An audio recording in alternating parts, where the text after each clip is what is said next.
Será que as letras SSSS da sua passagem de avião são motivo para se preocupar? O que é mais perigoso do que a turbulência? Devemos mesmo ser os primeiros a embarcar? Você está prestes a descobrir tudo isso. Você já deve ter reparado que a maioria dos aviões possui assentos azuis. Não há mistério algum nisso. As companhias aéreas optam por essa cor porque ela possui efeito calmante. O azul supostamente deixa os passageiros mais à vontade e ajuda os mais medrosos a relaxarem um pouco. Mas existe outro motivo mais prático. Manchas, sujeiras e arranhões ficam menos visíveis em tecidos azul escuros. Nunca descarte sua passagem em locais públicos. Ela contém muitas informações importantes, como o seu nome e número de passageiro frequente. Isso pode permitir que alguém olhe suas reservas futuras, mude seu assento ou até cancele seus voos. Então, a melhor forma de se livrar de uma já usada é levá-la para casa e triturá-la. Por falar nisso, se algum dia você vir as letras SSSS ou S na sua passagem, prepare-se para passar por verificações extras de segurança. Em vez das letras, pode haver também um sinal quadriculado.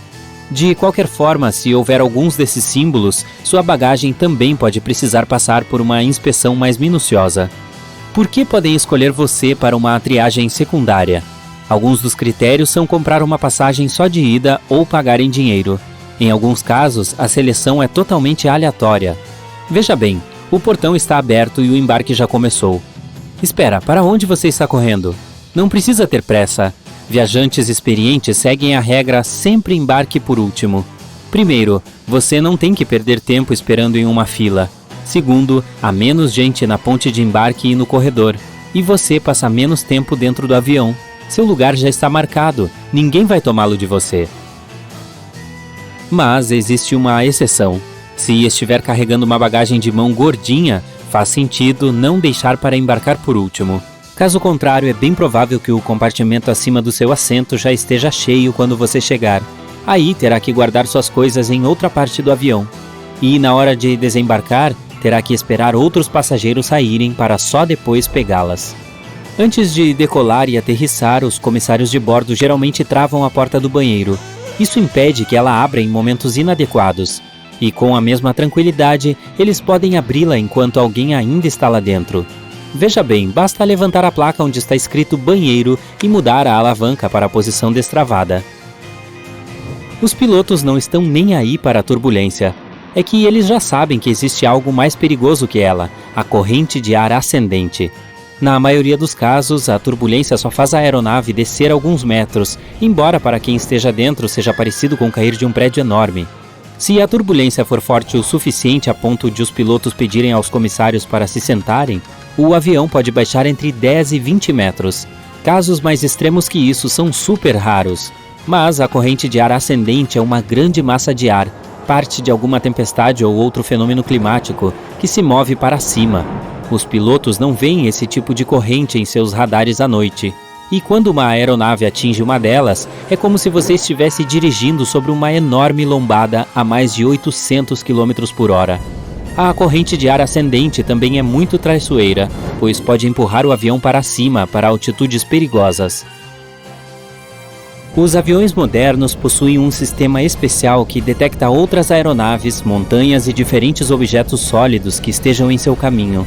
A 16 km de outro avião, uma voz na cabine começa a entoar: "Tráfego, tráfego!" A 8 km de proximidade, a mesma voz começa a dar direções para os pilotos. Os jatos conseguem operar apenas com um motor, mesmo durante decolagens e pousos. A falha dos dois motores é algo que quase não se ouve falar, mas se fosse o caso, não haveria uma queda como a de uma pedra. Os pilotos teriam até 20 minutos para encontrar um local seguro para aterrissar. A forma como a cabine é pressurizada afeta muito mais suas pupilas gustativas. Você perde até 30% do paladar para coisas doces e salgadas, ou seja, não é a comida da companhia aérea que é sem gosto. Você é que não sente o sabor dela. Também é por isso que os serviços de buffet das empresas acrescentam mais sal a temperos aos pratos que preparam. Mas sabe o que pode ajudar? Fones de ouvido que cancelam o ruído. Sabe-se lá por quê, isso certamente tem alguma explicação científica. Não ouvir barulho algum ajuda suas pupilas gustativas. Cada um dos dings que você ouve durante o voo tem seu próprio significado. Na maioria das companhias aéreas, o som boing, logo após a decolagem, indica que o trem de pouso está sendo retraído. 3 DIN seguidos indicam mais urgência do que apenas um, e um toque alto e baixo informa à tripulação que os colegas precisam de apoio em outra parte da cabine. 3 badaladas significam que há uma séria turbulência à frente. Os comissários devem largar carrinhos de refeições, sentar e apertar os cintos. Se você tem medo de voar, escolha um assento no meio da cabine. A turbulência geralmente afeta mais as partes da frente e de trás. No meio, mais ou menos na altura das asas, não há tantas sacudidas. Pilotos e copilotos ingerem refeições diferentes. O motivo para essa precaução é muito simples. Já pensou se os dois comem a mesma coisa e sofrem alguma intoxicação alimentar? Nesse caso, não sobrará ninguém para controlar o avião. Mas se eles quiserem a mesma comida e não concordarem em comer nada diferente, existe um recurso a mais de segurança: não fazer a refeição ao mesmo tempo. Se um piloto comer e se sentir bem algumas horas depois, o outro pode ingerir a mesma comida também. Na sua opinião, qual é o lugar mais sujo dentro do avião? Não é o vaso sanitário, nem qualquer outra coisa do banheiro. Os comissários de bordo alertam que é preciso tomar cuidado redobrado com encostos de cabeça, bolsos do assento, mesinhas retráteis e cintos.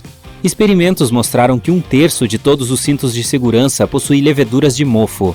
A maioria das mesas retráteis é coberta por bactérias. Os bolsos dos assentos são extremamente sujos também, mas os encostos são ainda mais. A equipe não costuma ter tempo suficiente para trocar ou desinfetá-los entre um voo e outro. Se o comandante anunciar que estão finalizando alguma papelada, significa que estão ocupados revisando o itinerário de voo ou esperando a equipe do aeroporto preparar o diário de bordo. Trata-se de um livro que contém o registro oficial de uma viagem. Alguns aviões, principalmente os que percorrem grandes distâncias, possuem quartos secretos para os membros da tripulação descansarem um pouco.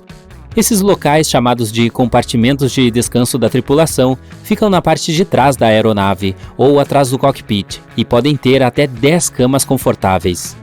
As janelas são feitas de um acrílico super forte que reage bem a altas velocidades, e os painéis delas possuem um formato especial para que a alta pressão de dentro da cabine empurre-os contra o corpo da aeronave. Resumindo, as janelas são difíceis de quebrar. Houve uma época em que elas eram quadradas, mas a pressão se acumulava nos cantos, fazendo com que esses pontos ficassem fracos. Isso significa que cada janela quadrada tinha 4 pontos fracos. Isso as tornava suscetíveis à quebra sob o enorme estresse das grandes altitudes. Ainda bem que as de formato redondo resolveram esse problema de uma vez por todas. Essa forma distribui a pressão e reduz a probabilidade de surgirem rachaduras ou qualquer outro dano. Os aviões são atingidos por raios frequentemente, pelo menos uma vez ao ano ou a cada 1000 horas de voo. Hoje em dia, isso é totalmente seguro. A descarga elétrica simplesmente passa pelo casco de alumínio sem causar nenhum dano às aeronaves. Mas sabia que, além de serem atingidas por raios, elas também os provocam? Quando uma delas está passando dentro de uma nuvem, a fricção entre a fuselagem e o ar cria eletricidade estática, e às vezes isso pode causar relâmpagos.